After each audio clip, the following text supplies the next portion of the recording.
राहु राहु राहु, चारैतिर राहु सुन्न पाइन्छ। राहु के हो त? इल्युजन हो, कन्फ्युजन हो, और राहु चाहिँ जिनियस हो। राहुले मान्छेलाई वाउ पनि बनाउँछ भने चाहिँ वाइयात पनि बनाउँछ के है।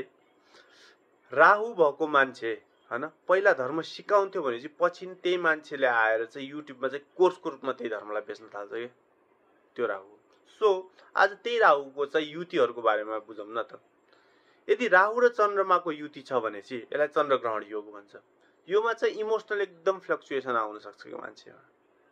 1 मिनेट अगाडि चाहिँ मान्छे चाहिँ लभ यु माया यताउता रोमान्टिक हुन्छ भने 1 मिनेटमा चाहिँ यो मान्छे चाहिँ लिभ मी अलोन, मबाट टाढा बस, यस्तो फिलमा हुन्छ। यो मान्छेको मुड स्विङ्स त यति फास्ट हुन्छ लाइक टिकटक ट्रेन्ड के।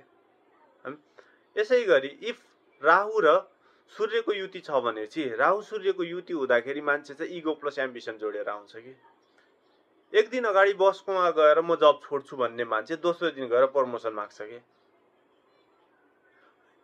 त्यसै गरी बुध र राहु हुँदाखेरि बुध राहु भने चाहिँ मार्केटिङ जिनियस हो के।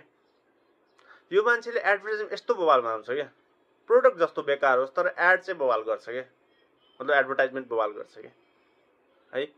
अनि राहु र शुक्र, राहु शुक्रले मान्छेलाई हलिउड बलिउड यो हाम्रो मतलब हुन्छ नि एक्टरवाला यो फेजमा पुगाउने चाहिँ राहु शुक्र हो। यसको रिलेसनसिप के हुन्छ भन्दाखेरि एकछिन चाहिँ एकदम माया माया, एकछिनमा ब्लकलिस्ट है। र आयो शनि र राहु। शनि र राहु चाहिँ के हुन्छ भन्दाखेरि यसले चाहिँ पहिला चाहिँ एकदम दुःख दिन्छ, मेहनत गराउँछ र लेटर फ्युचरमा राम्रो गर्छ। किन? शनि भने मेहनत हो र राहु भने सर्टकट हो के। पहिला मेहनत गराएर पछि सर्टकट दिन्छ के।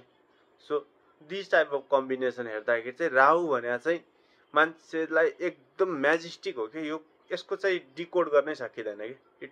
It's a kind of illusion के है।